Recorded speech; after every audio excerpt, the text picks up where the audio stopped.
Our MUCC past president, he used to preach, the world is ran by those who show up, you know? Really? Or as Teddy says, get in the arena. You're not going to win every fight. You're going to get beat up. You're going to get dirty, and you're probably going to lose a lot of your fights. Yeah. But you're in there, and no one's going to say you didn't try, you know? So just try. I don't know about you, but I always carry a knife. It doesn't matter what the situation is, I'm always reaching for a blade. Whether I'm out hunting in the backwoods, fishing on lakes and rivers, or simply cutting rope at camp.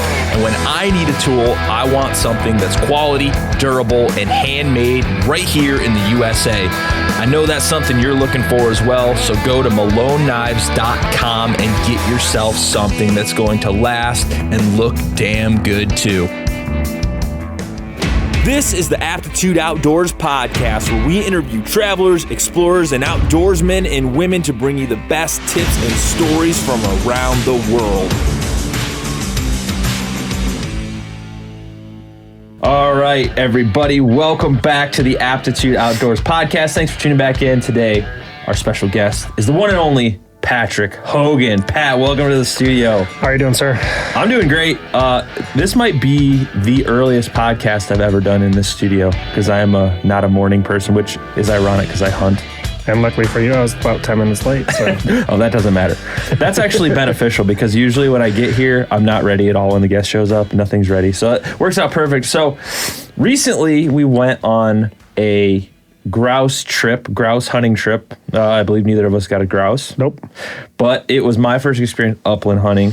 Got to hang out with all you guys from MUCC up there, which was an awesome time. Yeah, they're good people. Wild crowd.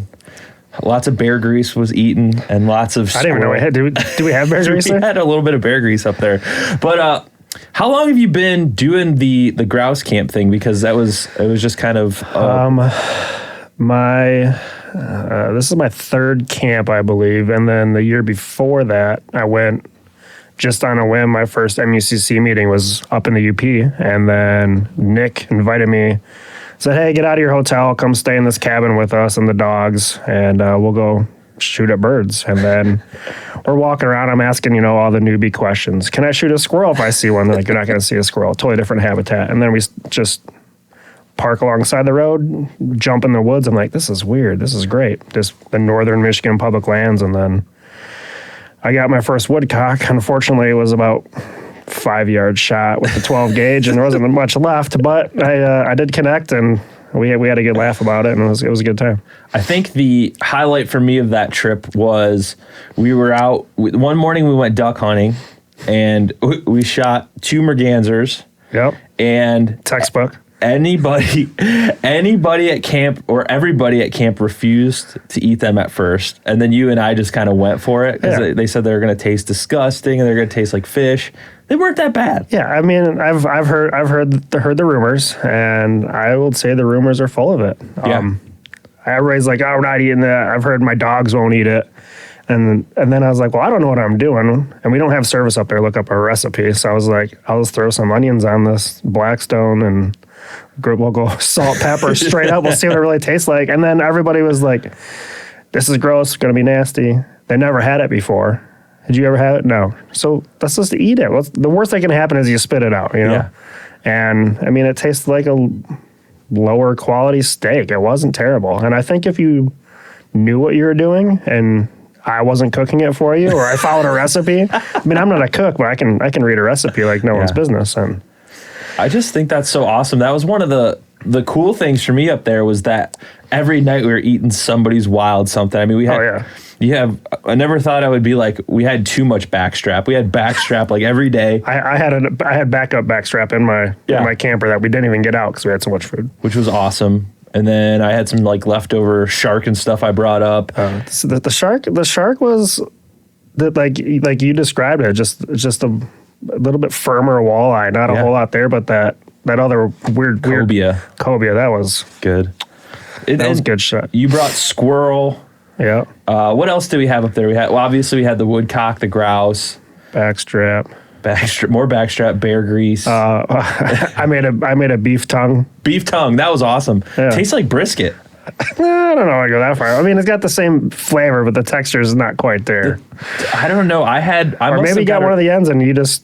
I think I did. Picked one up that was sitting on the griddle for a while. Maybe it had been sitting on the griddle for a long time. It was really good though. Like it was. I thought it tasted. It was like smoky. It was kind of. It had that brisket flavor. And you were saying it was tough. I didn't get that. It was. I mean, I corned it, and then I also made pesto and some spicy onions and go with it. I mean, we're not roughing it at camp by any means. No. That's one of the cool things though, is like, where else do you get to eat like that? Everybody had just weird food that they had shot or something. And it was really awesome. And I think that I wasn't really expecting that, because anytime I've ever done any sort of backcountry stuff, it's always been like prepackaged crap. Yeah, hot dogs that never spoil. They're already pre-cooked, and not my favorite. So I've actually been duck hunting since I've been back here. Pretty much a similar scenario. We didn't see any ducks. So lots of other birds. Changing hearts, changing minds. Changing hearts, changing minds. I'm our gangsters. Yeah, I'm trying. That's the thing is, like, in America we have this super weird food thing. Like, everybody only eats like beef, chicken, pork. Yeah. They're like terrified of everything else. And like, once you open up your palate and you kind of like get rid of some of the misgivings about food. Oh, I mean, I like when things taste different. Like, you buy chicken and then you don't eat plain chicken. You doctor it up. Mm-hmm. You buy beef. No one ever just throws a slab right on. Where if you have a hunk of venison, you can throw that straight on. You got the flavors. I mean, I like being one with the earth. You know, it's kind of just eat everything. Everything's made to be eaten one way or another. I think so. Yeah. And it's, I shot my first squirrel the other day while deer hunting. There you go. It was cool. You're like the squirrel champion. You're the advocate for squirrel hunting. I'm very pro squirrel. It's a lost art. To me, and maybe it's like I'm kind of the generation where like the technology slowly crept into my life. Mm-hmm. Deer hunting's boring, man. I mean, and actually because of deer hunting is how I got into trying to identify trees, how I got into birding, because I'm bored out of my mind. I see these little sparrows. I'm like, that's not my regular old sparrow I see at the feeder. Mm-hmm. So it's like, I got to do something. Squirrel hunting, you can walk, you can talk, you can laugh, you can miss, and you're still having fun. Like if you miss a deer, you're down and out because your chances are gone. You miss a squirrel, you're like, it's still up in that tree. Let me reload. I got another chance at it. Or you got friends with you. You're yakking, talking. I mean, that's why I love the upland stuff too. Mm-hmm. And even if you don't get anything, it's more about, I like just BSing with the people. I could go up there and leave my gun in the case. I mean, we went hunting with Nick, 3 times? He left his gun in the case the entire time. And that was kind of cool. For me, it was almost like a mentorship, because it's like watching someone who has a ton of experience, like Abe and Nick. They're very experienced bird hunters. Oh, yeah. They are like, know what they're doing. They spend the majority of their lives working and training dogs. Like that's their whole life. And it's really awesome to get to work with those kind of people, even just to watch them. Like you said, I could have just followed them around all day and took pictures, and I was like, this is great. Just watch those dogs. I mean, Nick and Abe can stay home. Just let me take their dogs out, Yeah, and it was a different experience, because I'm used to, since I've started hunting in the last 5-6 years, it's just sit and wait for deer. That's all I do. And like, people are smoking cigars, we're just laughing, and you don't have to be quiet. I mean, like our merganser hunt was not textbook, as I was joking earlier, but like the love that Nick had for Annie. Annie's going down the river. Annie's doing what she was bred to do, trained to do. And you could see the worry in his eyes. Yeah. And then he's like, I gotta get the boat. And then he's kind of like, I should trust the dog. Like, just watching the emotions between him and the dog were awesome. And I think people have a conception about hunting with dogs too. And it's like, those dogs were more excited to get out of their cage and start hunting. As soon as that door opens, they're on the ground. And they do not stop until they're like, to get them back in the cage is a chore. Oh God, yeah. They're obsessed. There's this pent-up excitement. I mean, I don't know if there was you can edit this stuff if you want to, but every dog that hopped out of its cage ready to hunt, it had to immediately take a shit. Yeah. There's just pent-up excitement. It's like, all right, let me void, let's go. Same. That's how I felt too. But it is awesome. I was like asking, I think it was either Nick or Abe, I can't remember. I was like, why are they shaking? Are they cold? They're like, no, they're just so amped up. They're like ready to go. They're jacked, man. I mean, it's bred in them, and then they're trained to do it. So it's like 2 for, and then it's like they know like they're the other half of the hunt. Like it's not the dog working by themselves. It's not the hunter doing anything by themselves. It's symbiosis at its finest. Yeah, it's cool. It was interesting, and like I was shocked at how the woodcock tasted. It tastes like steak to me. It tastes like really and good. that's another one that gets a bad rap. Oh, it's earthy and tastes like liver. I'm like, I don't know what part you're eating, man. Like these things are delicious. I just wish they were bigger. Yeah, a little bit. I love that we were taking pictures of all of them, and then we were like kind of plucking them. And I was like, I knew the one I had shot because it had a very distinct thing missing from its face, and I was like, I shot the smallest one out of everybody. This means I'm a better marksman, honestly. That's what I would go with. And it was cool to see your friend Ryan got his first woodcock, and I got to see that. That was awesome. Yeah, we got the point. We saw the bird. The dog's on point. Held forever. Yeah. I missed, as I usually do. But, and they still invite me up. I think it's because I bring a camper mostly. Yeah, but I would agree. But it's the best place to wake up and take a crap. It's better way better. We all have our niches that we need to fill, and I know like if we're gonna go out there and if we're starving, I know who I want to go hunt with and who's the sharpshooters, and then I know who I want to go BS with. So yeah, and it was a new experience for me. I really enjoyed it, and like I like you said, it's deer hunting can be boring, and I'm an active person. I'm always like I'm like the dogs. I'm just like I gotta go, and I think. Hunting for squirrel, I think, is going to become a new obsession because they're wily, they're fast. They taste good. Yeah, they're very easy to clean. A deer takes, it's a process. Oh it's yeah, if you're going to clean your deer, you got a half a day shot. Yeah, and then if you vacuum seal it and and then if you want to make it into fancy stuff, squirrel, you got. 3 pieces that come off of the 4. Yeah, if you're lucky. You got a squirrel back strap, if you want to call it that, and then 2 arms, 2 legs. I was surprised how easy to clean that squirrel was. I was like, I didn't know what I was doing. There's like 10 different ways to skin a squirrel too, and they all seem to work. They all work. So I think that's something like. I think small game kind of gets a bad rap, because you're not getting that much meat, like a duck or something. A duck hunting's big, but like squirrel, rabbit, stuff like that. That used to be like a traditional thing. Like people used to go out and hunt that all the time. And you don't have to get up at the ass crack of dawn. Yep. Like duck hunting is great, but the average hunter, we went with a brand new boat, decoys. You got to get some gear. Squirrel, you need a pair of pants and a t-shirt, man, and grandpa's old shotgun, and you can go, it's 10 o'clock. What are we going to do? Yeah. So and it's just like different. You get to move a lot. You get to have a lot of fun. But you also are unique in a lot of ways in that you like birds a lot. You're a birder, biggest weak fan. Huge fan. Yeah. You do that. And I think there's this perception of people who hunt as just like people with guns, drinking beer, like your typical. Yeah, your stereotype. Your stereotype. And it's like, even at the camp with MUCC, which that's a whole different, segment of the hunting population. Oh yeah, definitely a younger crowd too. Yeah, so younger crowd, people more involved in like the political side of things, a little more intellectual about hunting and stuff. But it's interesting to be a birder as well because I'm not like great at it. I can identify a few birds, and I'm getting better with calls of the more common birds and stuff. But people have this perception of like.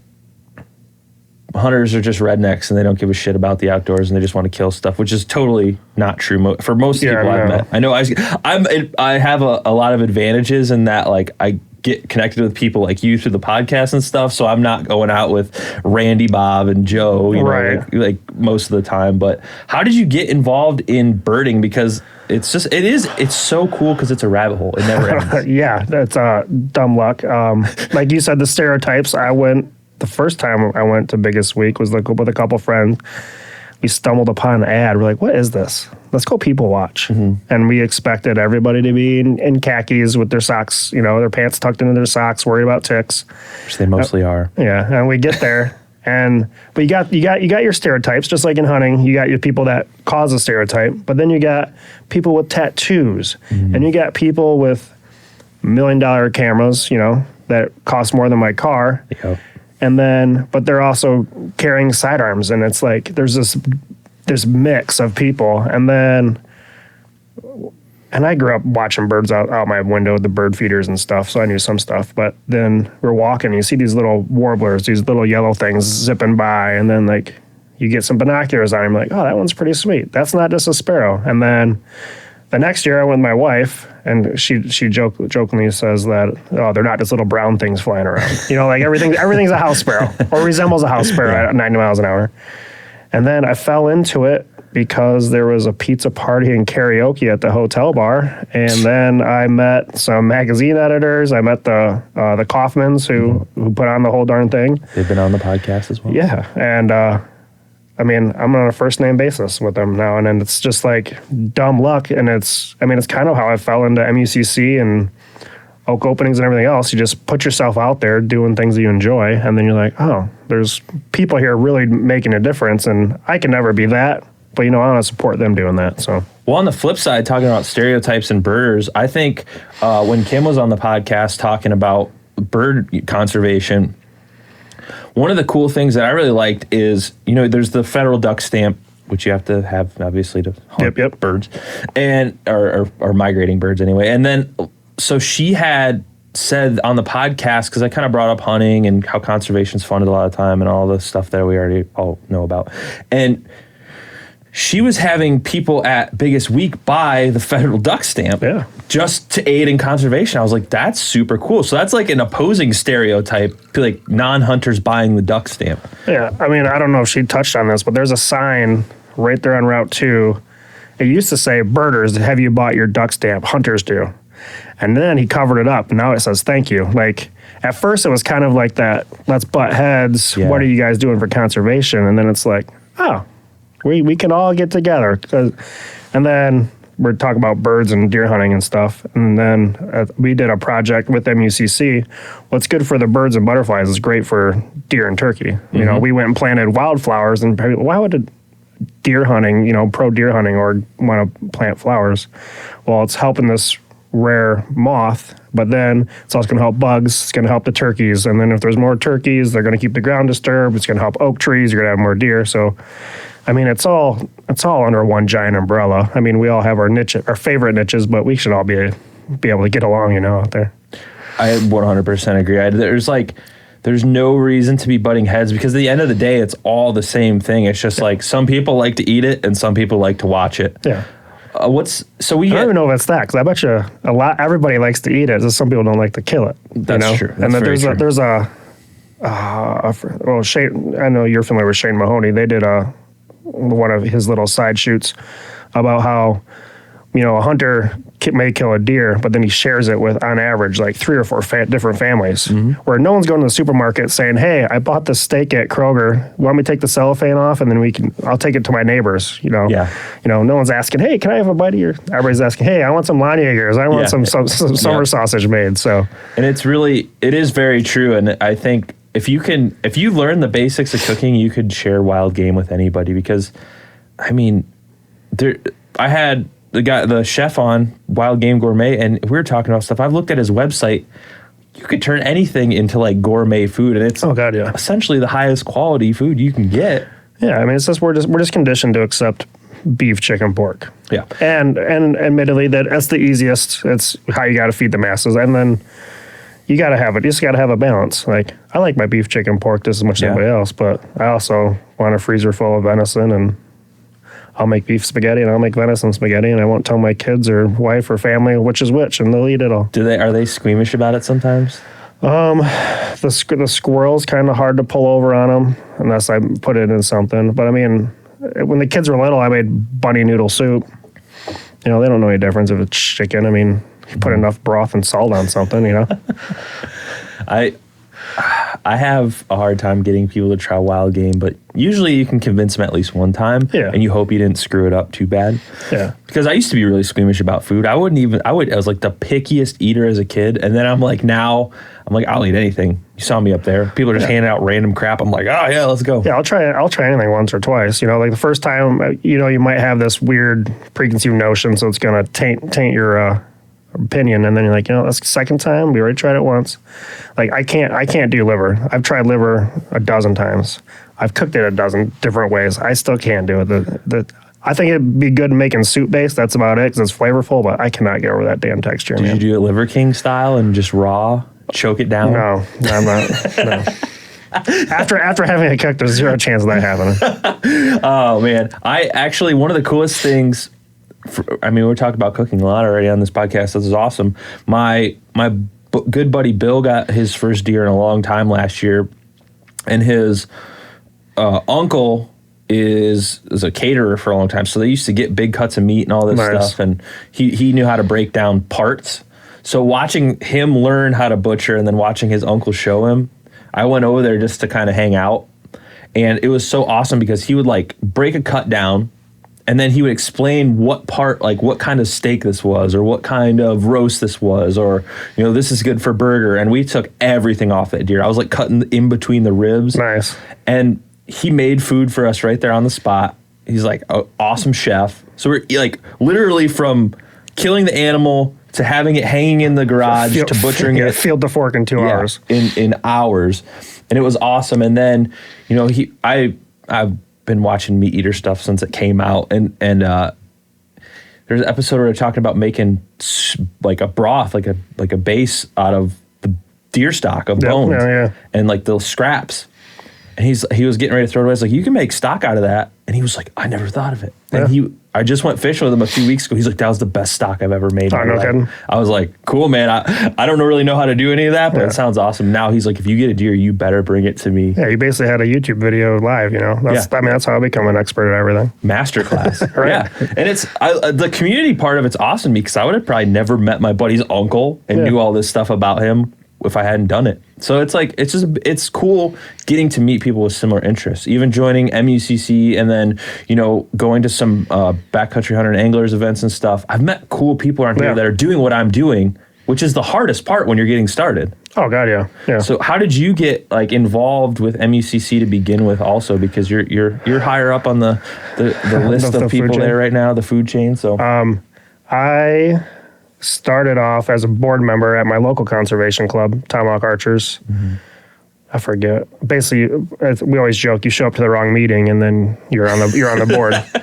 Well, that was kind of when we were realizing like, hey, we had to embrace technology. We needed Facebook, Instagram. We need to keep our website updated, or else you're just gonna fall off the back burner. And then we had. One of our members was a board member at National Wildlife Federation, and then he's like, hey, we used to be members of MUCC, and for whatever reason it lapsed. And it does, especially when there's changeover at boards, and everybody's got their little pet projects and what they're passionate about, and for whatever reason it lapsed, or it could just been financial, We're like anything. You ride the ups and downs. Mm-hmm. And we were riding pretty high. We had some extra finances. We invited MUCC down. At that time, it was Nick's predecessor, Drew Youngdyke, and he came down, explained things. We rejoined immediately, and then he saw what I was doing at Tomahawk, and he was very pro. I wasn't pushing hunter. I called it my Disney World approach, where I was trying to get any kid I could possibly through the gates, and then I'd get a bow in their hands, and then I'd get a bow in their parents' hands, and make them at least appreciate hunting. And then, so even if they don't become a hunter, they're going to support us still because they see the good what we're doing. And at that time, I think it was the vice president, Greg Peter. He called me and he said, hey, we have an opening. Would you be interested? He hawed around and said no.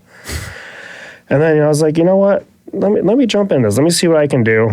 And then I went up there, met Dan and Amy. Dan's now moved on. He's the head of the DNR, and Amy Trotter is now our fearless leader, who I support wholeheartedly. And I've been there 5 years now. Awesome. Yeah, I got appointed the first year, and then got elected. And then I was gonna step aside because it's a lot of work, especially statewide, working kids, all that stuff. I couldn't make it to other clubs meetings, and I sure wanted to choose my kid's softball game where we're going to meetings, and sometimes I choose my kid's softball over my local club's meetings where the figurehead or whatever. So, and then I was off it, and then I got appointed as I forget the exact title, but we have a couple appointed positions, so we just fill niches. And then our current president, Tim, figured I was a good fit still, so I'm still there, kicking hornets' nests and giving my opinions. And sometimes I probably shouldn't give my opinion, and sometimes I would give it in the wrong way. But I think everybody on that board gets along and knows that we're there for the right reasons, even if we all don't see eye to eye. It's pretty cool. Well, that's especially being statewide, because everybody's got their own focuses. Where, down in southeast Michigan, we have a lack of public lands, and it's kind of out of sight, out of mind. Where I care a lot about Lake Erie, where someone in the middle of the state, they like their Great Lakes, but they don't get to them all the time. They like their big woods. So everybody's got their specialties and niches, and it's kind of cool to see how everybody's overlap. Well, Michigan's very unique in that it's almost like, we'll be careful how I say it. It's almost like two states in one, because there's the Upper Peninsula and there's the Lower Peninsula, and they have completely different issues. I mean, one, you're arguing about wolves, and then in Lower Michigan, you're arguing about Great Lakes. I mean, obviously the Great Lakes up in Northern Michigan as well, but there's, there's a whole we got so much more different ag issues. down here. Yeah, exactly. And it's almost its own monster, and that's something I'm learning more and more about. The politics of it is really, it's a rabbit hole, because they're like different. They have completely different issues that they're worried about. It can burn you out quick if you try to stay tuned to everything. So, I mean, there's stuff that I say I don't care about. I do care about, but I just can't put my heart and soul into it, or else you'll burn out, and then you're going to do no good at all. So, well, you have a penchant for, I think, connecting people that normally wouldn't get connected, because I just had Jonathan Durka from the spearfishing stuff on, and dude's awesome. We chat every day now. He's a cool dude. He's like a salt of the earth, That's the other thing. I don't care about spearfishing, but I want him to have the opportunity to. I also would love to go spearfishing, but I don't want to get hooked on it. That's kind of like, Nick keeps inviting me to go duck hunting. I'm like, I don't want to get addicted to duck hunting, because I can't afford a deer hunt, let alone duck hunt. Yeah, that's where I'm at too. People keep inviting me to do stuff. I'm like, this is getting really expensive. Yeah, it adds up quick. And, we were kind of talking in the car about how, people say that they hunt for meat and to save money, and I was like, that's complete bullshit. It is so expensive. By the time you factor in guns and ammo. I mean, I remember we used to hunt out in a farm out in Williams County, Ohio, and the farmer asked, have you ever broken down how much it costs per pound? And my dad said, if I did that, I'd quit hunting. You do it to enjoy the woods. You do it because you're actively participating in nature and whatnot. You don't want to. And I like the thought of you don't want to watch nature through a window. You want to be out there. Yeah, I have a very similar ethic myself. I'm not a passive person. I want to do things, and I want to be active, and I want to go. And it's hard for me to find other people of that mindset, because just for instance, until recently, never considered, I mean, it had been stirring in my mind, but until I went out and duck hunted on the islands of the Maumee River and sat there. I mean, you're sitting there for hours, just bored out of your mind, essentially, when duck hunting. If there's no ducks, then it's pretty boring. Yeah, it's like deer hunting 2.0, right? Deer hunting 2.0, more expensive on water. So, and I'm looking around, and I'm like, not only are there a ton of deer tracks on this island, there are big ones. Yeah. And I'm like, your brain as a hunter, you're thinking oh yeah, baby, this is it. This is my so hunting hole. I've been getting together a plan. I probably shouldn't say this because I would have oust myself. But you can hold back the release date of this until you get out there. But I wanna explore. The big thing that I've always been pushing ever since I started the podcast is you don't have to travel all over the damn place to have good outdoors experiences. I mean, especially where we live, man. Everything's. You drive an hour, you can do whatever the heck you want. Yeah, and I think people need to, Ohio especially gets a lot of shit. Everybody hates Ohio. It's the running joke of the U.S. is they have memes. The armpit of America. Yeah, right? Everybody's got memes the United States is now Ohio, or just making fun of Ohio and everything. Oh no, everything's Ohio. And it's Yeah, but I can walk out my front door into a cornfield on private property and hunt deer. I could drive 15 minutes to public land up the road. There's a metro park in the Lucas County. There's like a metro park every 5 minutes if I want to just go outside. There's the Maumee River. There's Lake Erie's less than a half hour from my house. You don't have to have a boat. You can go fish off the pier. You can go whatever. Right. You can catch like smallmouth, largemouth, catfish, perch, wall. I mean, there is so much to do. And like, we just have this notion. So I've been trying to push that really hard. Like, you don't have to go out west to hunt. Well, I mean, that's also part of just the world we live in. Like, you see what you don't have. And then, like, when you just if you step back, you can see what you do have. Like, world-class fisheries, world-class duck hunting. I mean, the entire southern Lake Erie coast is duck marsh, federal land, private. I mean, it's just bomb habitat. And then it draws regular birds if you just want to take your camera out and you don't hunt, or nothing's in the season in May, so you might as well go learn about birds and then learn about how to help their habitat, so you can selfishly help deer habitat. We have one of the oldest duck hunting clubs in the United States right here in this area. It's insane. Yeah, we have national wildlife refuges. I mean, we live in a sweet area, and everybody just complains. It's kind of, but again, a lot of people don't hunt. So and then the only time you do hear about Lake Erie is algal blooms. Yep, exactly. And then like, I'm afraid my kids, they're not going to give a crap about Lake Erie because we can swim in it in May or September, and it's a crapshoot if it's warm enough. I still have to check the website to see if it's safe, and it's like, we got to get that cleaned up so the next kids can enjoy it. That's very true.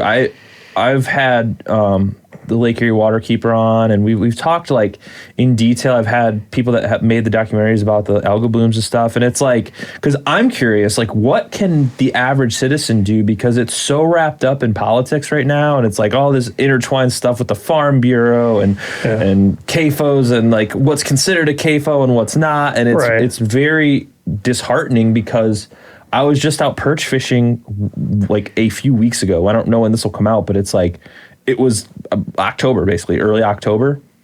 And it was green. I mean, we were a mile or two out into Lake Erie. Yeah, it looks like you're swimming in an ecto cooler, man. Yeah, it really does. And it's like, likely it's not going to affect me. I'm in relatively good health, it's whatever. But it's like, still, like, why are we letting this happen? And it's such, the thing that bothers me is it's so dependent on the political system to allow this, because and our political system, especially in Michigan and Ohio, they're swing states, so regulations just blow in the breeze back and forth. We'll get real strict a few years and then get lax. And the problem is neither side's 100% right. Like, just do what's best. Do the best you can.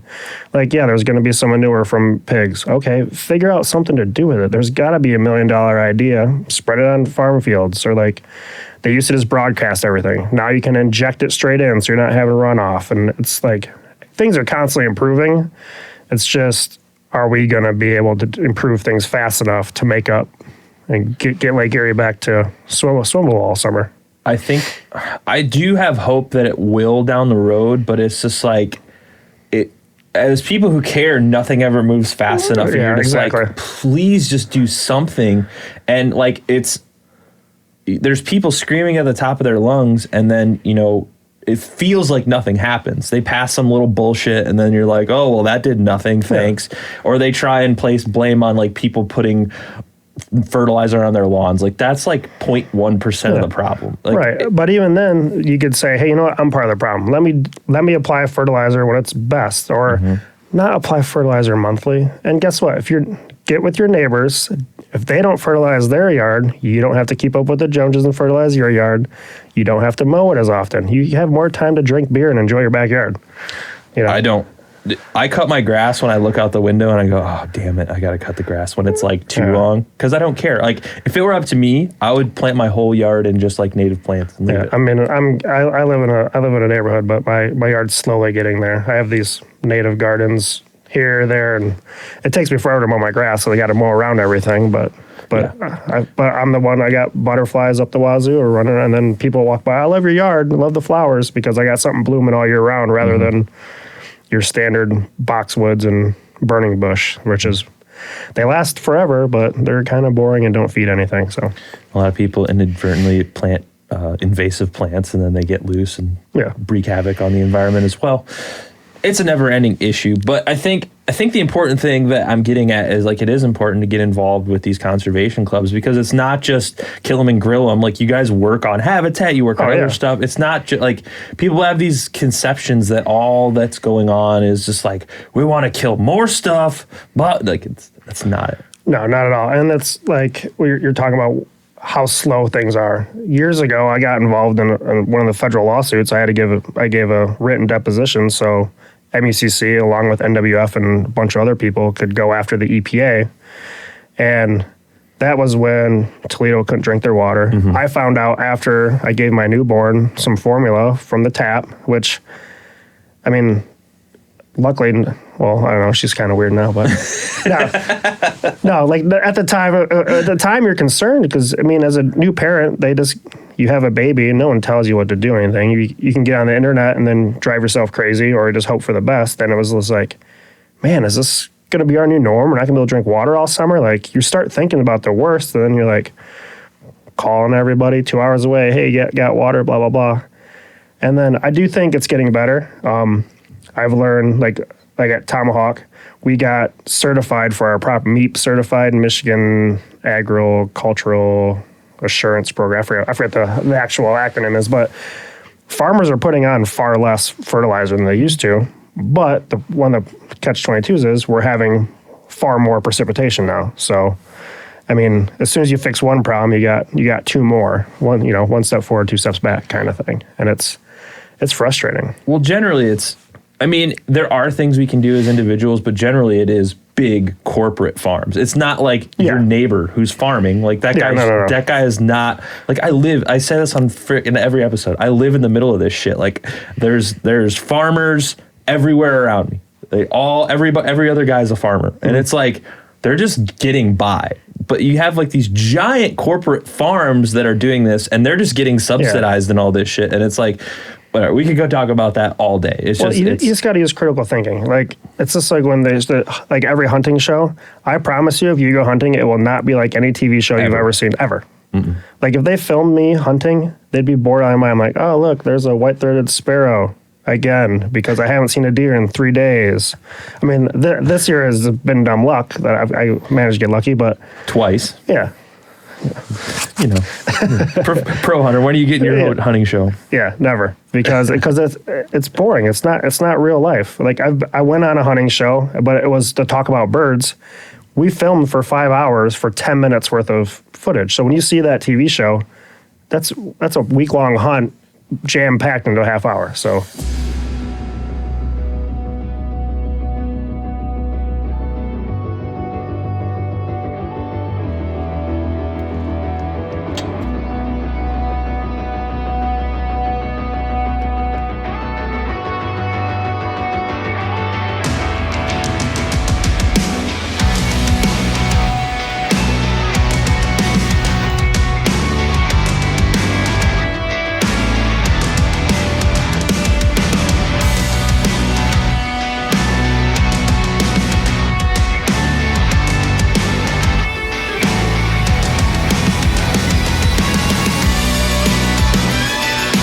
I put out a little recap of my hunting season last year. I got one deer, and it was probably like 7-8 minutes long or something. I was probably like 30 hours of GoPro footage of just me sitting in a tree stand, like. Here we are. Yeah, here it's this. I mean, it's beautiful. I love sitting out there. And in the same token with the farmers, like it's the corporate stuff, but they're going to be like, oh, you're going to try to put the little man out of business. No. And it's just like, oh, you're mad about hunting because all you see are the kill shots and gripping guns. But like, that's not hunting. A lot of these people are out managing their property and making it better for all critters. Yeah. They'll go plant a food plot, but if they mix in some native stuff, they're helping the butterflies too. And it's just like, you don't see that aspect of it. Just like in the alga bloom fights, you don't see the small farmer doing the right thing, learning how to improve best practices. Mm-hmm. It's all you hear, oh, it's the end of the world, the extremes. And it's like, dude, most of us live in 80% in the middle, and We could all get along. Just do it a little bit better tomorrow than you did today, and the world will be a lot better place.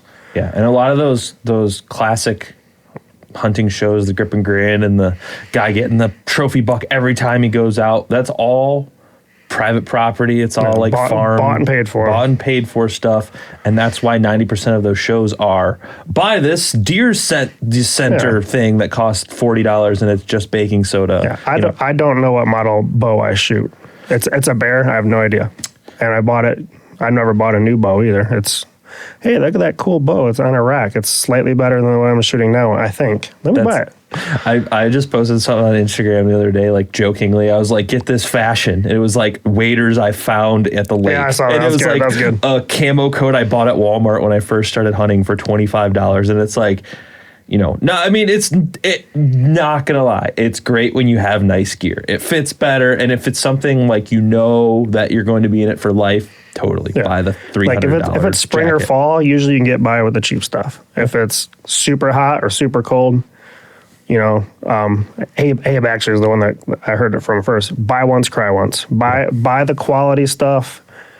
Like you said, it fits you better. It works better. Because if you buy the cheap stuff, you're going to be wearing 3 pairs of pants, and you're not going to be able to move. You're going to look like an abominable snowman out there. Yeah. And that's like the thing is, like, I do so much stuff that it doesn't behoove me to buy all this expensive gear. Because I might duck hunt for 1 year like a son of a bitch, and then I'll be like, I never want to do this again. Yeah. So I'm not going to go buy a $400 pair of waders. Yeah, that's definitely one of my problems too. Like I'm a generalist. I like deer hunting. I don't love it. I like going duck hunting, but that's not only what I want to do. I love going up north, but I'd rather invest in my camper so I can use my camper on vacation, going to watch birds in the spring kind of thing. It's just more power to those people that just want to specialize and only love one thing. But man, I love everything outside, and it's hard. It gets costly, and it's tough hard. Because my biggest downfall, I think, is I always am like, yes. Like people be like, you want to go do this? I'm like, yeah. Somebody just invited me to duck hunt tomorrow morning at like 4 a.m. I'm like, let's go. Let's go. Who needs sleep? I don't even know what I'm doing. Let's go. I got a shotgun. I'm in. Yeah. But I think that's also a good way to, like, again, community getting involved. Like, that's a good way to find if you like something. Yeah. Like, I do like deer hunting because I like legitimately like to have the deer in my freezer and I know what I'm eating. I like to have that whole, whatever I've said a billion times, whatever, like you get it. Like, it's no bullshit. It's good food. I like to eat it. I'd like to have some duck in my freezer. I got squirrel in my freezer. I got perch. I got walleye. Like, I just love eating food that I caught. I think it's just cool. Yeah. At the end of the day, I think it's cool to do that. I love the idea of turkey hunting. The weather's great. I took my daughter out, and we have actually called in a hen. I mean, awesome. I was trying to wish a beard in Michigan. You can only shoot bearded turkeys in the spring. I was trying to wish a beard on this thing, but she's just, on the squawk box, and here comes this turkey. She was all excited, and we were just eating jelly beans and chicken nuggets and this little ground blend that I made because the weather's nice. It's hard to take someone deer hunting when it's cold, but it's in May. I want to go birding. The weather's nice. So you want to work on the yard. You want to get your garden ready. There's so much to do. I know people that live and die for turkey hunting in the spring. I'm just like, how do you get all your other stuff done, man? Yeah. And it's one of those things. It's like, I was kind of trying to explain this to a friend the other day. They live in the mountains. They live in some of the biggest public land in the United States, up in like, the Northeast. And it's like, there's some days on the cornfield I'm at where I just can't hunt because the wind is blowing the wrong way. Because it's like, it defeats the purpose. Like, if I get busted once, it's probably game over for me. Like, so I have to be very, like, I'll wake up at 4:30 or 5, look at my phone and see what wind direction is. And I'm like, if it's blowing, southeast, it's blowing out of the southeast to the place where I always have seen deer bed since I've been hunting there, there's no point in sitting out there because I'm going to get busted. So it's like, it's so much different everywhere, and it's not like it's not as easy as it looks like on the show. Like, oh, just go trek up that mountain, and it's like there's so many different ways to go about it, and it's not. And I don't know. I think being a generalist to me is a lot more exciting because you don't get bored. Oh yeah. Like, I'll deer hunt Monday, and then I'll go maybe duck hunt Thursday, and then I'll go ice fishing in January, and like there's always something to do. And I just can't be specialized. I can't. If you specialize, you miss out on so much. Yeah, and it's just. And like we talked about earlier, it's just we have so many options at our fingertips It's like, why would you want to miss out on that stuff? Because even if you don't go catch any fish to the ice, you can still have a beer with a buddy while you're doing it. Or if like 34. Yeah, I mean, whatever, But however much schnapps works too. It'll keep you warm. Need to get you ice fishing. I've heard. Need to get you out there ice fishing this winter because nobody else wants to try anything. Everybody's scared. So Generalists Unite. That's where I'm at. I'm going to start my own organization. Generalist Outdoorsmen, Birders, and Hunters Unite. Yep.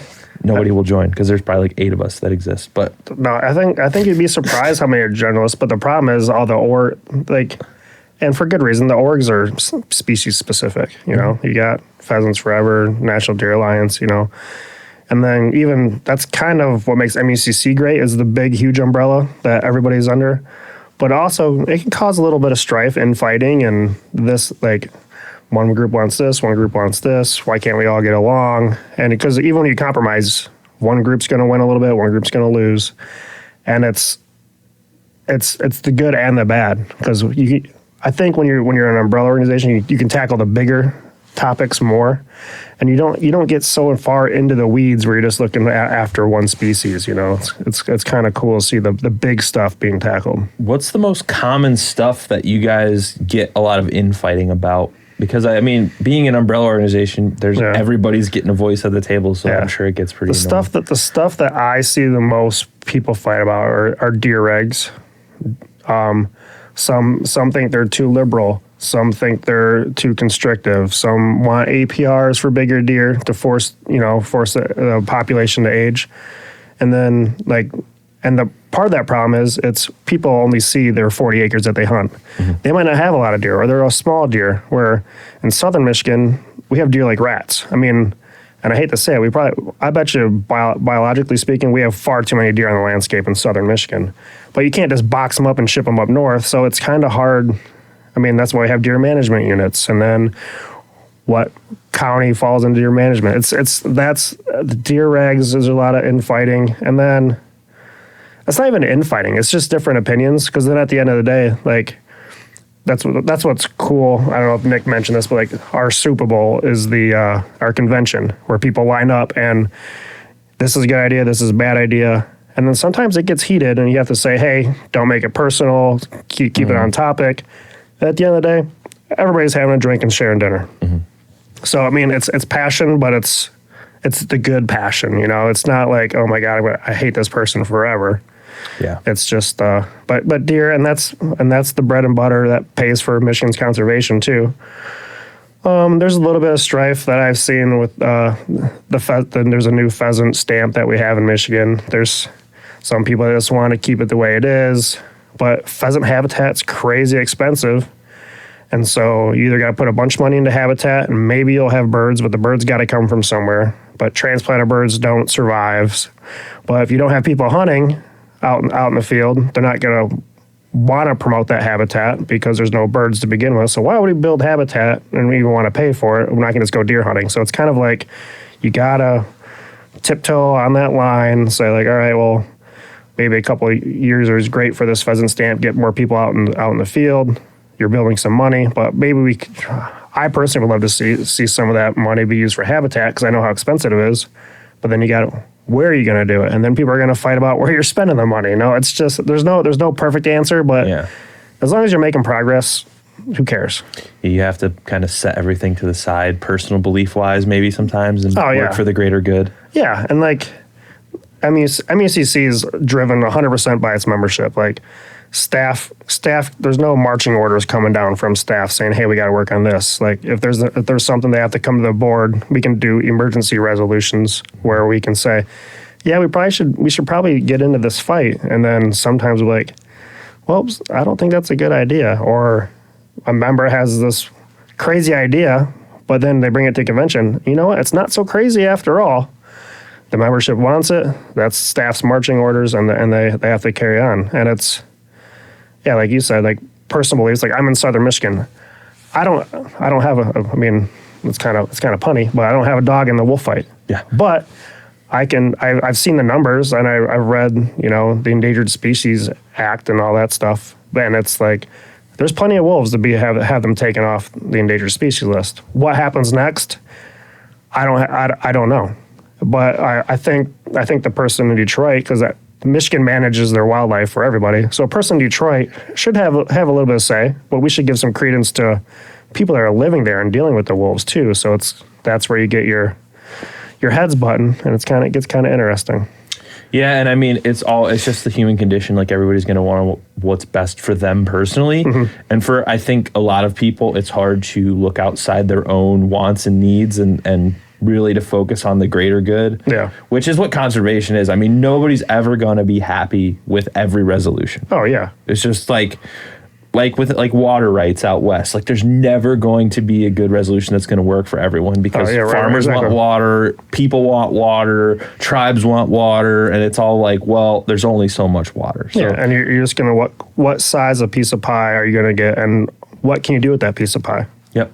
So one thing, I don't really know much about pheasants. I mean, I basically learn as I go, as I progress through my hunting phases. You know, I learn about deer. I get obsessed about deer for 5 years, and then now I'm learning about ducks. Now I'm learning about, you know, upland birds, and it's all new to me. And then you hear about pheasants; they're non-native species. Right. So is the appeal of pheasant that they're like a good game bird to eat? And they're, you know, a sporting bird. I would assume they're similar to like hunting grouse or woodcock or something. They just kind of fly really fast. They're way easier than grouse. Yeah. And well, because you're walking through the thick grass, but they get above the prairie, and you got a good open shot. Where grouse and woodcock, I don't know if you ever have a good open shot on those things. Just blowing trees in half. Right, exactly. So make them mulch. Is it more so a driver to get more people to hunt? Is the kind of gist I was getting from you earlier, or is it more so just like people have this attachment to them? I'm not sure. I don't have much skin in the game. I think when the previous generation was coming up, and this is just my personal opinion. You know, I'm not speaking for anybody or any org.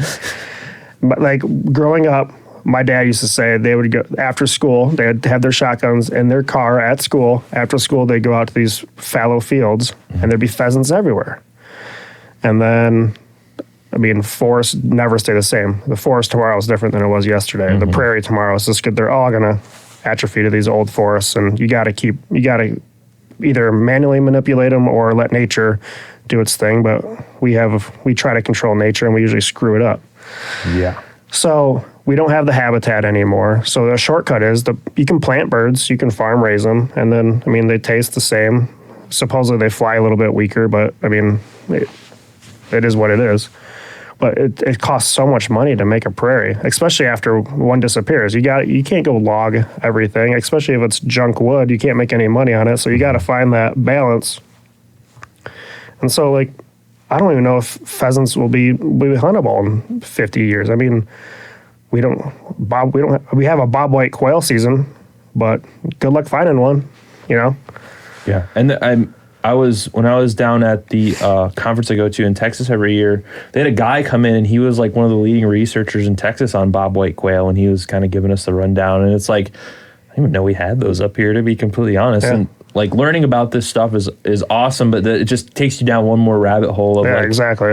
Oh man. Well, then, I mean, and the sad thing is it always comes back to habitat. And the problem is habitat's the most expensive thing to do, especially to get a big swath of land, because everything's privatized, especially down here. Everything's privatized. So you got to either get a bunch of landowners that want the same thing, and good luck getting 3 people to agree on anything. You know, what color's the sky, and they're all going to complain about what shade of blue it is. So it's like you can manage your property, but if you got 20 acres, it's not that great. And then I'm gonna purposely segue this in, but I know you know about the Green Ribbon Initiative down here, the Oak Openings, and that's what they're trying to do. They try to connect the parks to the private, to the public, to, you know, so you get a big group, and each property might be managed differently, but it's still benefiting the one next to it. So I think that's where we all have to get our heads around, is that it's all habitat. Yeah. So if you manage your property strictly for deer, and you have your back 40 and you just put in an alfalfa plot for deer, that's great. But what are you doing for squirrels, turkey, butterflies? Because your deer are going to need oak trees, and you need the squirrels to distribute that. But if there's no cover, there's no bedding, where if maybe your neighbor has cover bedding, a native prairie or something, like, work with your neighbors, reach out, shake some hands, actually meet people. And I mean, I know there's a lot of groups do that for deer hunting. Like, I'll manage for bedding, you manage for food, and then the deer will. And but then the problem is people want it to be their deer, so it's kind of like you have to get the over the hurdle. Like, the deer are going to travel. Let's all work together, build a bigger, healthier ecosystem, and everybody wins, man. And you kind of brought up a point that inadvertently about, like, I said this on the past. It's like it takes one asshole to ruin everything for everyone. Yeah, exactly, or that too. And I've seen it in person. I mean, my father-in-law would not let anybody hunt his property until I essentially married his daughter, because he'd go out there and he'd find beer cans everywhere. That was your dowry, right? Yeah. That's you take my daughter, you can hunt my land. You can hunt my land. Fair trade. And it was people like don't respect the owner's rights. And there's this new program that they launched in Ohio where they're like private property owners are letting people come in and hunt private land. And yeah, Michigan's got that too. It's cool. And it's like one of those things is like, it takes one guy who doesn't give a shit and thinks they're better than everyone, and they can skirt the rules, and that owner could just pull out immediately and be like, nope, I'm done. And even if it's not malicious intent, it could just be ignorance. Yeah. But that's still no excuse. Like, double check. Like, this person's opening up their land to you, like giving you a gift. Don't screw it up, man. Yeah. And it's like I forget what I say all the time because I talk so much. But it's like I went to a place that's, it's a park-owned plot of land, so kind of quasi-public land. Yeah. And they open it up to hunting, and they let people in, and they, like Ohio law, no baiting on public land.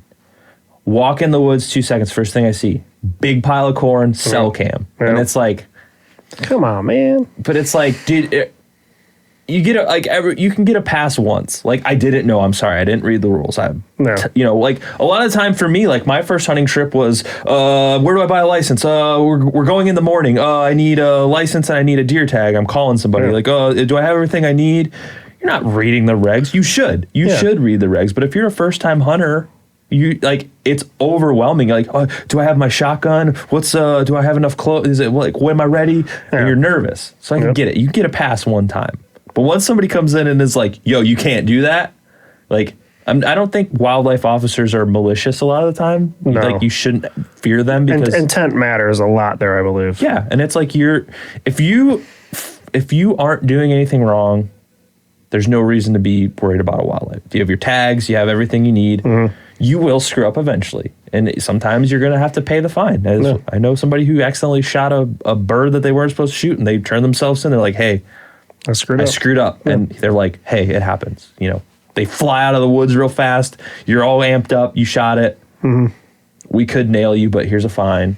Learn from this. Yeah. Take an extra second next time you shoot a bird. But I don't think they have this malicious intent. I found that they're probably pretty leeway. Like, if they legitimately think you're not full of shit and you're trying, like, I'm sorry, I did not know, I'm new to this, they'll probably let you off pretty light. Oh, yeah. But if you're coming in there and this is your 30th year hunting this place and they're like, dude. Well, a lot of people think too, like, well, this is the way we used to do it. That doesn't mean that's the way. That doesn't mean it's the best way. It doesn't mean that's the way it is now, because the number of people hunting has changed. Access to property has changed. Like, even deer regs, there's new disease on the landscape. They changed. Michigan went through a big, we were talking about what gets heated. Michigan banned baiting a few years ago because of chronic wasting disease. Dear Lord, that was hot. I bet. Yeah, you could put a stick in that fire and it's gone in about 5 seconds. That's how hot it was. Good thing that they only sell bait up there for farm animals now at the gas station. That's very nice of them. There'll be a lot of fat goats up north. Well, we're talking about deer eggs and reading them. I went for Michigan, where we hunted for the longest time. Now you can get a lot of doe tags and stuff, but in Michigan you can get $2. One's a regular tag, you can shoot any size buck, and for the longest time was a restricted tag. You only shoot 4 on a side. What had to be basically an 8-pointer better. Mm-hmm. And then, so I shot my deer. It was a bigger 6. It was the biggest deer I ever shot out in this farm. And I get my tag out and I'm like, man, what tag should I use? So I get out the regs again. I had 2 tags. I was legal either way. But now you can use your restricted tag that used to be 4 or better on one side on any deer down in southern Michigan, because there's so many deer and there's less hunters. So regs are going to change. And that was one that went right by me. So I was like, well, I'm going to use this tag instead, keep my options open down the road. But there's a prime example of you need to know the rules. I mean, I probably shouldn't have gone into it knowing better, but I mean, I was covered either way. So I had the option, but it's just like, oh man, things change. I didn't know that. And I'm in the thick of it. I mean, between being personal friends with people at organizations and getting every email ever from every organization, it's like, man, how'd that slip by me? I mean, I talked to the DNR biologist on Facebook. I asked him, shoot him questions, and he's great to respond. Didn't even think about that. It's just one of those things that they ebb and flow, and they should. Yeah.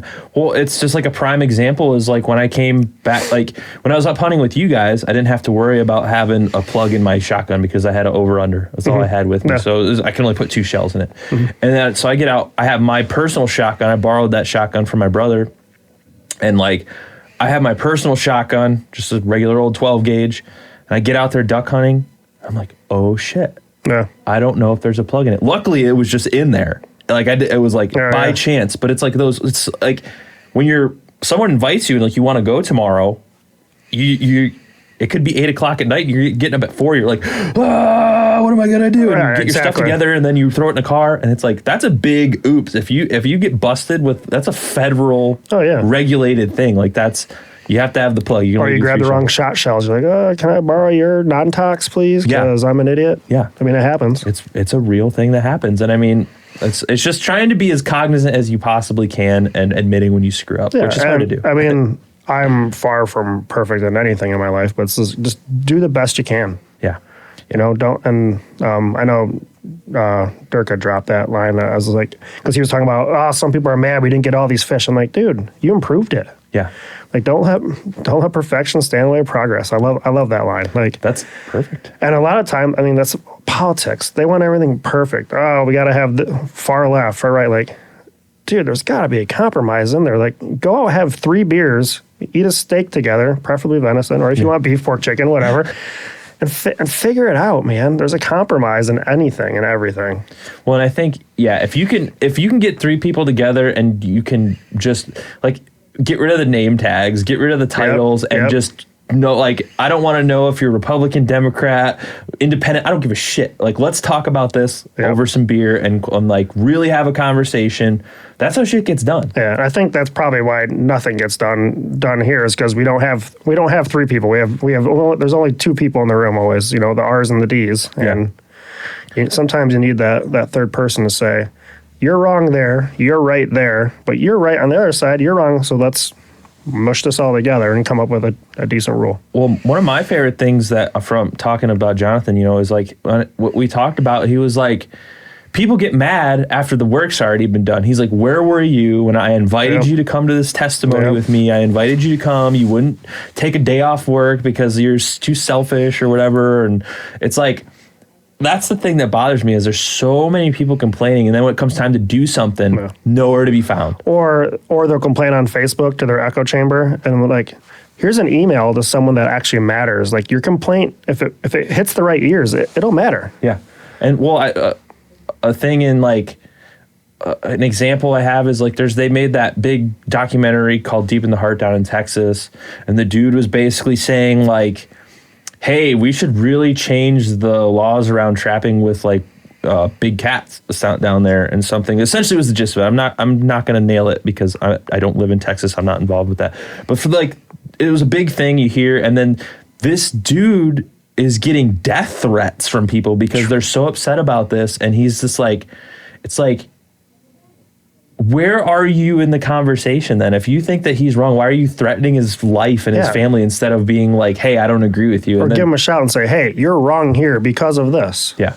It's just like people just get so up in arms about shit that they don't understand most of the time. And it's just like, why are you not like just having like a conversation? Like, it's almost like the coward's way out is to just be mad and yell on Facebook instead of like having the hard conversation. Like, hey, let's talk about it. Or be mad and yell at the right people who can actually change things. Yeah. I mean, Our MUCC past president, he used to preach, the world is ran by those who show up, you know? Really? Or as Teddy says, get in the arena. You're not going to win every fight. You're going to get beat up. You're going to get dirty, and you're probably going to lose a lot of your fights, but you're in there, and no one's going to say you didn't try, you know? So just try. That's like, I think that's the most sound advice for life in general. Just show up. You don't have to be good. Yeah. Like when I showed up with you guys to go grouse hunting, I was nervous as shit. I didn't know anybody. I didn't know what I was doing. Hey, you bought your way in with fish, so you know what you're doing. So that's the political side. Yeah, bribes. Bribery works. No one's above bribes. If you ever want to get involved, bring shark. That's my advice. Boom. But I think like just showing up to the battle is 90%, whether it's working out, whether it's, trying to learn more about something, whether it's whatever, like hunting for the first time, show up. Mm-hmm. You guys didn't care that I didn't know what I was doing. Most of the people there probably didn't know what they were doing. I still don't know what I'm doing. I get invited back. Yeah, and it's just like, I think a lot of people that love the sport of hunting, if you want to call it that, want to get more people involved because they love it. Like when I like something, I want to get everybody involved with it. I like, when I was really big into backpacking, I wanted everybody to backpack. Yeah. And it's like, oh, I have an extra backpack. Come with me. I don't like you can't be good or bad at something until you try it. And then I'm fully aware, like I don't like. I want everybody to enjoy the outdoors. It's not for altruistic reasons. Like it's not because the outdoors is going to heal you and make you feel better. It'll do all those things, but it's because it'll help me enjoy it longer. Yeah. If more people are supporting it, and whether it becomes up to a vote for certain things, or they're donating, they have $5 extra and they throw it into a pot to help a conservation org, it's going to help me. And then like people are like, oh, your kid's going to hunt? I don't know, but I want them to have the opportunity to figure it out if they want to. And so it's like, let's just bring everybody in as much as we can. And like, I always try to focus on, like, Detroit's kind of down here by us. Yeah. Let's get the city slickers out in the woods. They want to, but there's limited access. They might just not have someone holding out a hand to them saying, hey, come with me. Like, the door's open. Everybody knows the door's open in public lands, but like, it can be intimidating as all heck, man. Yeah. Would you ever go up bird hunting by yourself if you didn't get invited? Me neither. And it's like, it is intimidating as someone who loves the outdoors. And I would say I'm not like generally scared of the outdoors, like someone who's never been out there. I'm not scared to stay overnight in the woods. I'm not scared to go out with a gun in the woods or whatever and tromp around. And at this point, I'm not too scared of like getting lost. That's always a big fear for people is getting lost, because I know how to use a compass now. I have GPS. I understand what I need to do to stay safe. But for someone like, and it's still intimidating for me to go on public land, because it's always in the back of my head. Like, I'm the kind of person, like, I don't want to screw up. Yeah. And like, so I don't want to go out on a public land and maybe go to the wrong place and shoot something maybe it was accidentally private or something. Yeah. And that's still scary to me. So I can't imagine someone who's never done it. Like how intimidating that is. If you give someone a hunting reg book and say go hunting, they're never going to go hunting. No, it's your God. Yeah. And it's like, I think that's where people need to step back a lot and kind of take that into thought. Like, it'd be like, say for me, if I wanted to, like, I would never go to like a big city on my own. Like some people would never just go to the outdoors. I would never be like, I'm going to go to New York City. I'd get there and I'd be like, what the hell do I do? Like, it was so foreign to me. I've noticed all you hear about is people getting mugged, shot. Public transport gives me anxiety. When I figure it out, I love it. But trying to figure it out or study the maps. When is this bus going to be here? Like, I've gone to Chicago here. Hop this train to get to here. Like, whew. I drove through Chicago and I about had a panic attack. Yeah. I was like in the city. I was like, why are the cars driving so fast? This lane is like 3 inches wide. How does everybody know where they're going? Yeah, this is insanity. Like, so I can imagine that's how someone going into the outdoors feel. And it's our job, people who love the outdoors, to make them have good experiences. Like you said, don't take your friend first time deer hunting when it's negative 15 degrees. You gotta be smart about it. And then like we're like, and when you're in the big city, there's someone to ask. It's really hard for someone to pick up hunting or fishing on their own, because if they're out there by themselves, who do you ask? If you're out in the middle of the woods, who do you ask for help? Or like, I have a friend, he did a hunt at Maumee Bay. Basically, it's a deer call, but it's intro to hunting. They teach you how to hunt, how to track, how to gut, and then he's just like, what do I get it processed into? Like, it was no one's fault. It was just something that was important to him, but it kind of wasn't in the mind of his instructor kind of thing. Yeah. It's just, and you want to be there and answer whatever questions they have, because everybody's coming into things differently. Yeah, and it is hard when you don't know anything. It's terrifying because all you hear about is just like the city, the woods. All you hear about people getting lost and dying. Yeah, I went steelhead fishing over on the Vermilion last year or 2 years ago, and I'm fairly well versed. I know how to read a fishing digest and all this. I still didn't have all my. You had to have an extra Western Lake Erie stamp or whatever the heck it was. I think they got rid of that. Thankfully. I don't know. Don't quote me. Don't say. I do most of my fishing in Michigan. Yeah, as I usually do. But like that was one of those things. Like, hey, you got your stamp? Like, oh God, no. If I didn't have a friend that took me under his, I used his. I literally showed up with waiters and I brought snacks. That was my job. And he gave me his pole. This is how you do it. If you can fish this hole, I'm gonna go up here and fly fish and probably not catch anything. I want you to catch something. And I caught a big nice steelhead, but because he took me under his wing and said, "Hey, come with me." I was able to do that because I would never do that by myself. Yeah. And I'm never going to go buy a fly fishing rod or a center pin by myself because it's crazy expensive, and I'm probably going to break it before I figure out how to use it. So well, the only reason I bought a fly fishing rod is because I had a friend who gave me a giant discount on one. Other than that, I would have never gotten one because and they're hard to do. I don't care what anybody says. That shit is difficult. Yeah. I could go out with my regular ass open face reel, launch that thing all day long, no problems. I've probably put in 20 hours of fly casting in my yard. I'm terrible at it. I can get a fly about 15 yards. My daughter's better at fly fishing than I am. Yeah, it's just overthink it. I don't know what the deal is. So all you fly fishermen out there saying it's easy, give us some free lessons because I'm not seeing it. It's because I've been doing it forever. Yeah. Well, I've been doing this since I was 8. Well, yeah, no wonder it's easy. Yeah. I've been picking my nose since I was 8. But a lot of those people are the ones that, if they take someone under their wing, hopefully they show them the ropes and, teach them what's right. Well, we've been talking a lot. I don't want to pass up Tomahawk Archers. You've been trying to get me out there for years. That's how I actually first met, as you messaged me on Instagram. Dude, get out here. I wanted your free marketing. Well, you can have it anytime. I just need to get some time to get out there. Yeah. So, we have 43 acres. It's a 40-acre plot, and it's in Temperance, Michigan, and we are strictly archery. We have an indoor range, 20 yards, and we have an outdoor field course, and I would bet a substantial amount of money. It's the hilliest property in Monroe County. It's actually, and that's partly why the Nature Conservancy got involved and they help manage our properties, because it's old dunes from Lake Erie. Cool. I know you've interviewed Todd Crail before. Yeah. And I was whenever I have nerdy science outdoor questions, I go to him. He's the guy to go to. Yeah, he's the guy to go to. And he's like, this tree's in the wrong spot. But he's the one that actually explained. I was like, we have these cool sandy hills. It's kind of like the Oak Openings Park. He's like, yeah, these are old dunes. I'm like, dunes? He's like, yeah, there's a ridge. I'm like, oh, this is cool. Well, the Oak Openings runs all the way up through Monroe County. So. Yeah, and then but at that time, I was kind of ignorant to it. I knew the sand. We had sand. I knew we had bedrock. And then over the years, I'm like, oh, because of this, that's why we have this unique plant, and then this is why we have this. And then I've been kind of preaching that because hunting is about 6% of the population. Mm-hmm.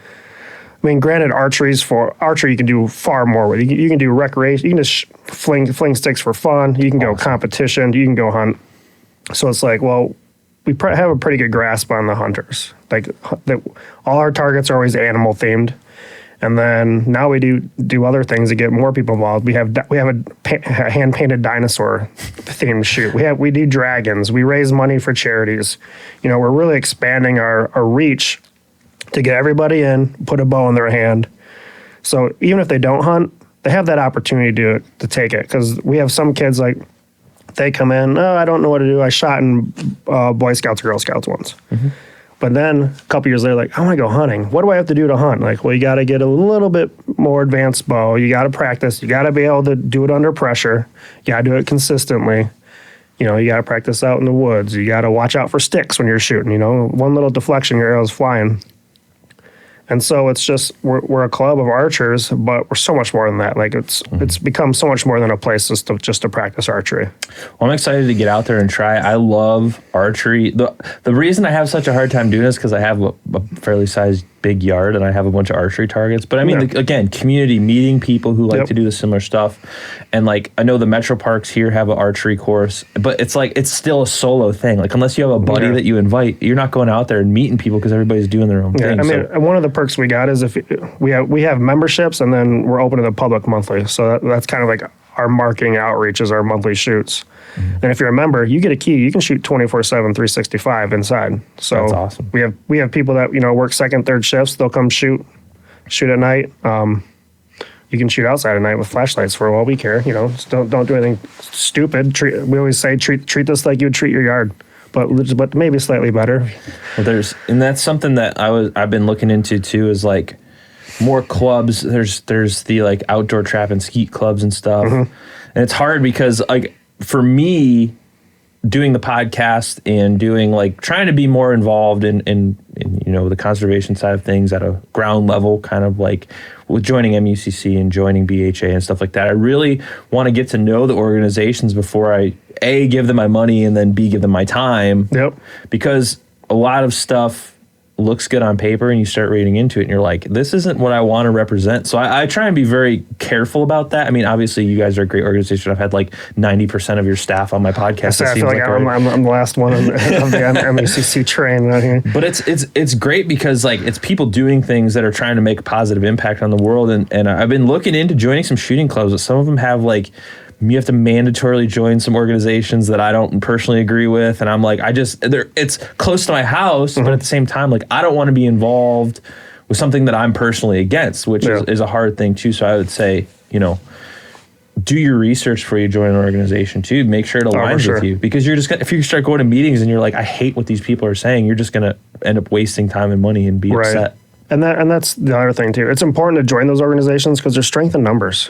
Like just, You're one voice, like you're talking about. If you complain, you send one email to one person, it might not get read, but if you join an organization and then 50 emails get rattled off, 50 phone calls start coming in, like the squeaky wheel gets the grease, So yeah. I think why, like, okay, here's the pitch. Why is it important? I mean, you just kind of touched on it a little bit. Why is it important to get involved? Whatever you're in, conservation, hunting, fishing, whatever. Because I feel like most people have time, talent, treasure. If you're damn lucky, you have all three, but I don't know anybody that does. I surely don't. Yeah, so I'm quickly running out of time. I got talent. I'm great at connecting the consumptive and the non-consumptive users. I like watching birds and butterflies as much as I like hunting. Same. So I've actually won a couple awards for it, which come out of the blue, and it's like. I won a partner award for the Oak Openings Partner of the Year. They deal with some heavy hitters, and I'm just me, but I was able to rally support. I created a Facebook group. I knew a hunting org. I knew this org, and because I connected them, everybody got stronger. So you could have one person planting flowers, or you can have 100 people planting flowers. What's going to be better for butterflies? Exactly. What's better for hunting? A bunch of people saying, "Hey, we want hunting. We want access." We want to follow the science to manage this. We don't want ballot box biology. We don't want people or whoever's in office, just our regulations to go with what political party's in office. Let's use science to the best of our ability. And science is anything but absolute too. Like you still have to interpret it. So if you have a bunch of like-minded people, you join, your voice becomes this amplified. It's so much stronger. And like we talked about bird hunting. Bird hunting is great. You go to the club, shooting's fun, but it's the people, man. You find people, you learn their experiences, where they come from, how they got into hunting, where they want to go with their hunting and conservation. And it's the people. That's why I think you should join. Like half the time I don't even take my bow to our own shoots because I'm out helping a new family, and then I learned that maybe they have a special needs kid at home. Like, bring them out. We'll figure it out. We did a big milkweed planting thing at my archery club. Why would we do that? Because we did it the day before a shoot. We had a bunch of, jokingly, I call them grandmas and like the cat ladies coming in to plant for butterflies with people that I know that are gun loving. They have sidearms on them. All they care about is deer. But I was like, hey, if you plant milkweed, you're going to have butterflies. You're going to have better habitat. The deer are going to come bed in it. And everybody's like, oh, this is like, so on the surface level, the people are totally opposed to each other. They come together over butterflies. And because I did it the day before a shoot, a bunch of people came back, said, hey, we came here to learn about butterflies, but your property is beautiful. I said, well, if you want to go see it, you got to take a bow with you. So they try archery. And now they love archery just for recreational purpose, something to do on a Sunday afternoon, enjoy the weather, get outside, just like golf. Yep. But it's a little bit cheaper than golf. And more fun, in my opinion. Well, it's basically, I always describe it, it's a golf course with bows and arrows. Yeah. And then these people in my perfect world, these people plant their butterfly garden. It's beautiful. But then because of the butterflies and the habitat, the deer come in and the deer overpopulate, start destroying their garden. So those people are like, you know what? I know a good way to get rid of those deer. And they're probably environmentally conscious. So they're like, well, the deer's delicious. We could buy a little bit less beef. We're still going to buy a little bit of beef, but maybe less beef. And they get into hunting because they're trying to protect their butterflies. Like that's in my perfect picture. I create hunters through butterflies kind of thing. Perfect world. Well, man, I want to say thanks. The work you're doing is awesome. You're like that secret guy in the background with the sniper rifle getting shit done, and then I like that. That's awesome. If I can only get paid for all this volunteering, that'd be great. But that's the dream. Yeah. The dream is getting paid. So before we wrap up, I've already posted this link about 500 times, but where can people learn more about MUCC, Tomahawk Archers, Green Ribbon Initiative, whatever else you're involved in? Don't look me up because I don't want you to find me. But exactly. Tomahawk Archers has Instagram, Facebook, website. Same for MUCC. And don't be afraid to go out there. Like if you show up and you look lost, that's okay. Mm-hmm. Like we're gonna pick up on that you look lost, and we're gonna get you the help that you want. Like whether it's with a conservation regulation at MUCC or at Tomahawk, you're like, I'm bored on a Sunday and it's beautiful, and like so many people say, Tomahawk's in my backyard. I never knew it was here. Like drive down our gate when it's open. Check out our schedule. Come shoot. We have free rental equipment. We'll give you a free crash course so you don't shoot your eye out. We'll get you shooting, having fun and safe. Whether you're accurate or not, that's totally up to you. That takes practice. That's why you gotta keep coming back. But we'll get you having fun. I've never met anybody that shot archery and was like, I don't want to do it again. Like it's just so satisfying. It's calm. You don't have to be strong. It's a finesse sport. So if you're 4 to 94, I can get you shooting, and probably even as long as you have an attention the attention span's the hardest part to come by in the younger age, and then but we have all sorts of options to get everybody shooting. Awesome. And it's a great cross-generational sport. Like grandma and grandpa can hunt with the young grandkids, or just shoot archery at our cardboard targets. That if you're not into killing things, that's fine. Some of us are. Cardboard don't have feelings. Yeah, exactly. And they're all fun. They're fun targets. They're beautiful targets. So come out and see us sometime. All right. Well, Pat, thank you. I'm glad that we met in person finally over the last few weeks. And I felt like an internet stalker there for a while, It's okay. There's plenty of them out there. It's just, when you get messages like all day long, it's like, I can only do so many of these requests. So, no, I'm glad we met. I'm glad to be involved now. You basically single-handedly got me involved in a lot of this stuff, which is awesome. Yeah. And man behind the scenes, thanks for coming in. Yep, cool. I'm glad I can be in front of the camera and I can get my face out there every once in a while. So this is great. Views up. That's beautiful face on camera. Yeah.